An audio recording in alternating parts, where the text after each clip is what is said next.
Bien, pues buenas tardes, bienvenidas, bienvenidos. Mi nombre es Jesús Ferrer Cayón. Trabajo como profesor en el grado de Estudios Hispánicos de la Fundación Comillas, un grado de Estudios Hispánicos que está vinculado como centro adscrito a la Universidad de Cantabria. Comillas es una localidad muy vinculada a Barcelona, muy vinculada a Cataluña. De hecho, fue el laboratorio del modernismo, así que me alegra enormemente regresar a Barcelona, puesto que ya participé en el 2022, creo, en el Congreso sobre Wagner, en la Pompeu Fabra, si no recuerdo mal, Magda, así que encantadísimo de venir a la Universidad de Barcelona y, por supuesto, muy agradecido no solamente al hecho de que se aceptara la propuesta que yo hice de comunicación, sino sobre todo a que exista este foro, ¿no? Lo hemos comentado a lo largo de la jornada, no me sumaré simplemente a ello. Ya tendremos ocasión seguramente de hablarlo a lo largo de mañana, pero poner en valor, ¿no?, la importancia que tuvieron las mujeres compositoras, las mujeres intérpretes, las mujeres pedagogas, gestoras culturales a lo largo de la historia de la música. Creo que es esencial para que la historia de la música se vea, ¿no?, desde otro prisma y desde otra. Y pienso que ese es el caso de Lincus Tecnabe, ¿no? Inclusive en el título yo me he quedado hasta corto porque debería de haber añadido, y lo veremos enseguida, el aspecto que ella tuvo, esa otra pata que ella desarrolló en la pedagogía musical. Bien, la presentación está dividida en 4 bloques. La formación, su actividad profesional, son 2 bloques muy breves, y el fundamental, la actividad profesional que desarrolló en Cantabria, aunque veremos que también tuvo extensión, ¿no?, derivaciones en otras localidades españolas, y la proyección actual mirando al futuro. Lincus Tecnabe es una mujer californiana, nace en el año 41 en los Estados Unidos, en California, pero su familia era germano-irlandesa, ¿no? Por lo tanto, eso va a ser esencial y lo veremos enseguida una vez que termina sus estudios de musicología como licenciada de musicología, su Master of Arts en musicología en la Universidad de California, y la vemos a ella, ¿no?, con el famoso campanile, ¿no?, imitando las torres florentinas, las torres renacentistas italianas, que preside el campus de la Universidad de Berkeley, una de las universidades públicas más importantes, ¿no?, de Estados Unidos. Bien, ahí ella, decimos, se empieza a especializar en la dirección y en la interpretación de la música antigua, y eso va a marcar lo que va a ser después su actividad profesional. Pero ella amplía entre el año 67 y el año 70, gracias a una beca. En el departamento de California siempre varios profesores destacaban de ella su magnetismo cuando dirigía coros. Entonces ella desarrolla en la Escuela Superior de Estocolmo, ni más ni menos que con la gran figura, ¿no?, de la música coral en los Estados Unidos en aquellos años, que fue Eric Erickson. Recuerdo, la Unión Europea le encargó a él, ¿no?, hacer una selección que salió como en 3 o en 4 CDs, ¿no?, a finales de los años 80, cuando nos incorporamos Portugal, Grecia, etcétera, etcétera, haciendo una recopilación de lo que para él eran las músicas corales representativas, ¿no?, de esa variedad, de esa panoplia de países que es la Unión Europea. Bien, y después en la ciudad de Stuttgart, ¿no?, ella, como decíamos antes, era alemana, de familia de procedencia alemana, en parte. Entonces, esto va a ser muy importante porque ella se diploma en pedagogía musical, y veremos que su fuente fundamental de subsistencia en Cantabria va a ser la docencia, ¿no? Porque ya sabemos que en España vivir profesionalmente de la música, si uno no está en un circuito comercial, en el ámbito al menos de la música académica, de la música mal llamada clásica, es muy complicado.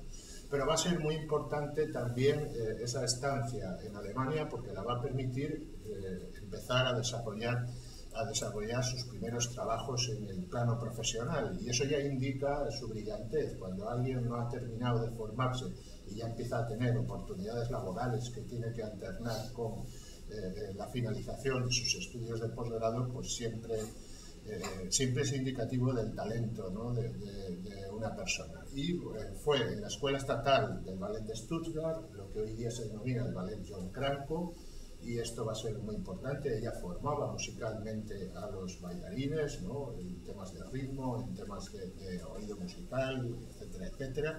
Y como asistente de la directora de coros del Smith College, Aiva Dihayat, que no olvidemos que el Smith College se encargaba del Festival de Tanglewood, tan importante para Boston Symphony, es decir, nombres importantísimos de lo que va a ser la música en los Estados Unidos y en el mundo en la segunda mitad del 20 pasaron por ahí. Leonard Bernstein, James Levine, luego tantísimos años al frente del Metropolitan, Seiji Ozawa, ¿no?, etcétera, etcétera. Entonces, ella va a tener esos dos trabajos. Y de hecho, me adelanto un poco a lo que ya viene ahora, que es el por qué recala en Cantabria, en Santander.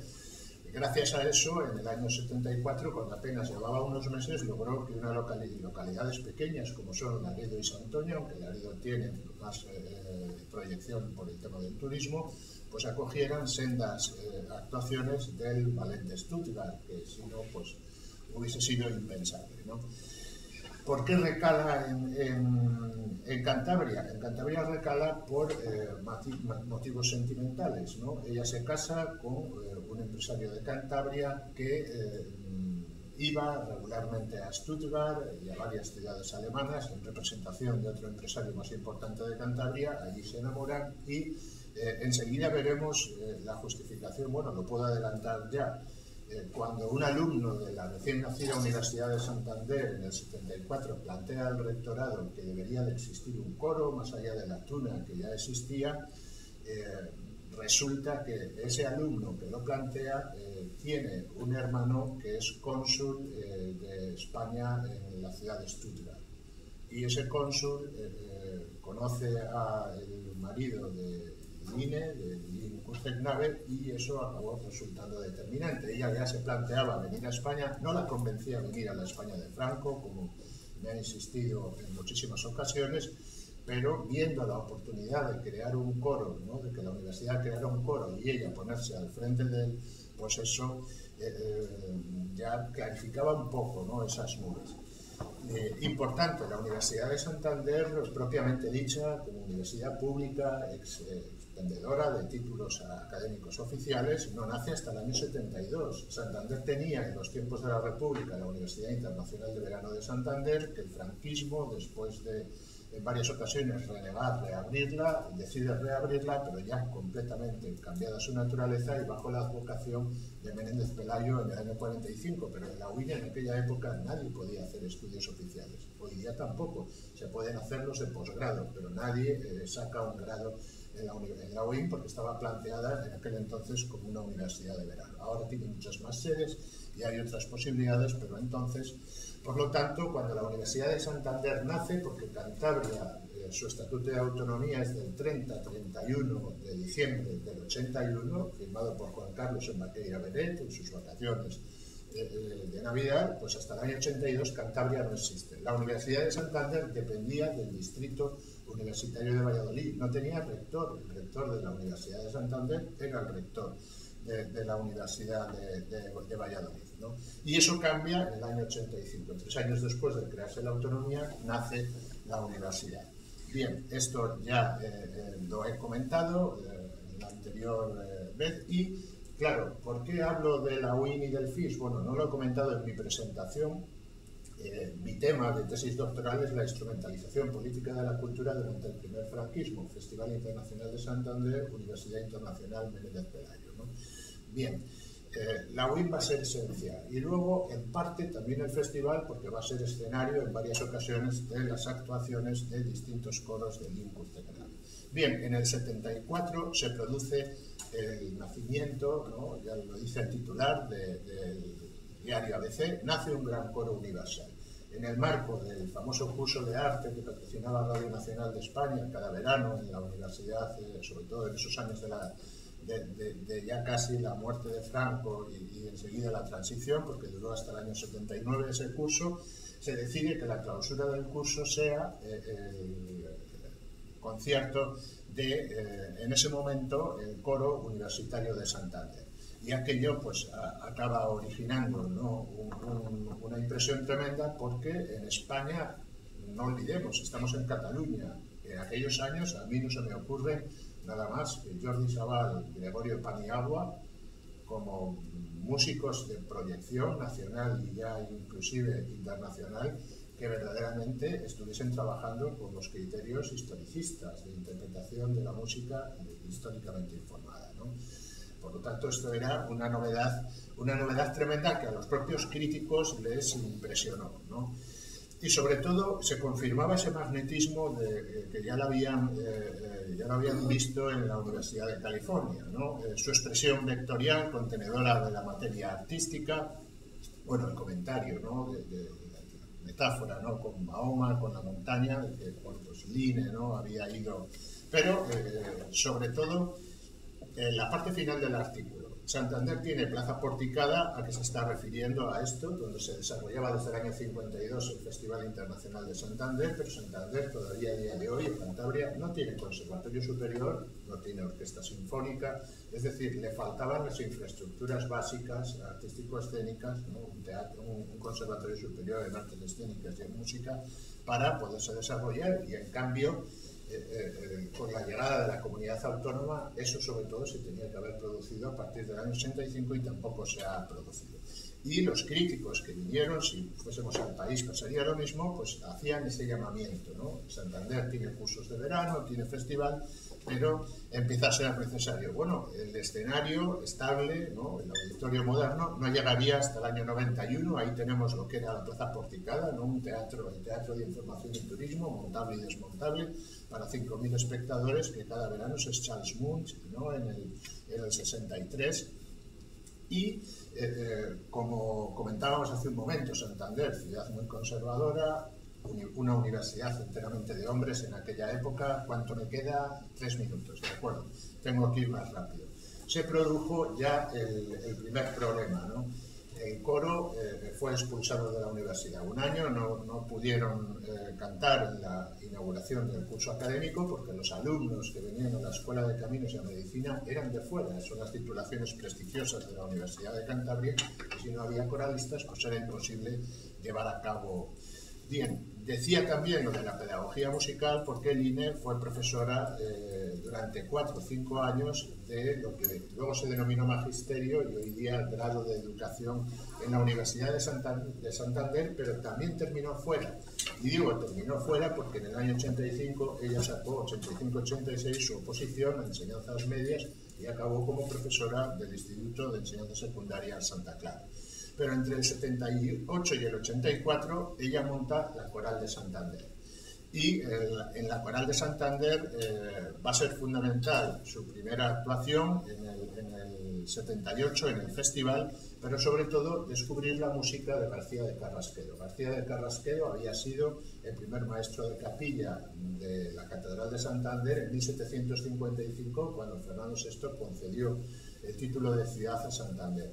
¿Y por qué recala ella en García de Carrasquedo? Porque en ese curso de la UIN conoció a Emilio Casares. Emilio Casares estaba desarrollando las primeras investigaciones en la Universidad de Oviedo con sus estudiantes, y en el archivo catedralicio vieron obras de García de Carrasquedo y fue la que puso sobre la pista a Line. El incendio que hubo en el 41 en Santander había quemado el archivo de la catedral, y Line se dedicó los siguientes años a recorrer archivos de distintas catedrales españolas, porque había contacto entre ellas, para ir recuperando las obras de García de Carrasquedo. Grabó el disco en el año 82 y fue el primer premio nacional del disco. Un año en el que se lo llevó también Joan Jean Joan en lo que a la música de cámara se refiere, esa grabación que veis ahí. Pero fue fundamental la opinión de Enrique Franco, no la voy a leer, pero Enrique Franco hace énfasis en que se llevaba años reclamando una unión entre la musicología y lo que sucedía en los auditorios de música, la interpretación de las formaciones musicales. Importante, año 86, Teatro Real. El intendente del teatro la dijo a Line, es la primera vez que una mujer actúa, porque María Rodrigo había sido maestra orquestadora, pero María Rodrigo, cuando estrena Bequeriana, que el maestro Temes grabó un disco, la estrena en el Teatro de la Zarzuela de Madrid, no la estrena en el Teatro Real, era mujer, ¿no? Aunque ella preparaba, lógicamente, a orquestas que luego, y a coros que luego cantaban en las óperas. Pero Liné en el 81 actúa por primera vez en el Teatro Real y dicen evidentemente que es la primera mujer en actuar allí. Unos meses después, en la Semana de Música Religiosa de Cuenca. Sí, ya voy terminando. Y en la Semana de Música Religiosa de Cuenca, si nos vamos al estudio que se publicó con motivo del 50 aniversario, ¿qué es lo que vemos? Aquí vemos el porcentaje de hombres y de mujeres.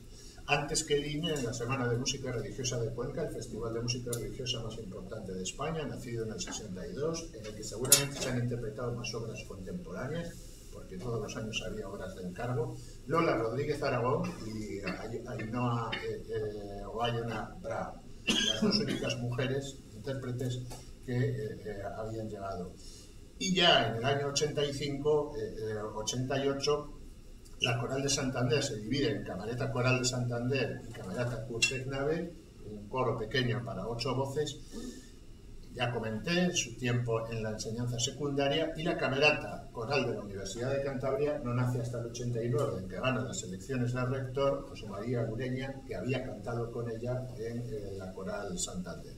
Y eso da pie a que ella desarrolle su labor como gestora musical, al frente del Otoño Musical y un ciclo de música histórica, del aula de música, y cuando se inaugura el Palacio de Festivales, el consejero de Cultura, Rafael de la Sierra, le pide a ella elaborar la primera programación musical del ciclo inaugural del Palacio.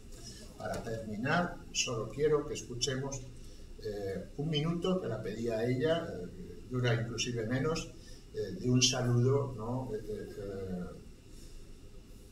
Ya que está viva, ¿no?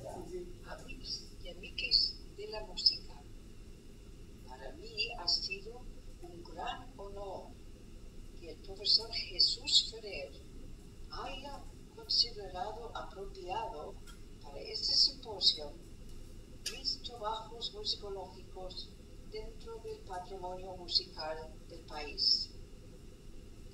Es mi ferviente deseo que el fruto de mis investigaciones, recientemente interpretado en el Palacio de Festivales de Santander por el magnífico elenco Ópera Omnia, dirigido por Isaac Polet, pronto podría ser oído también en Barcelona.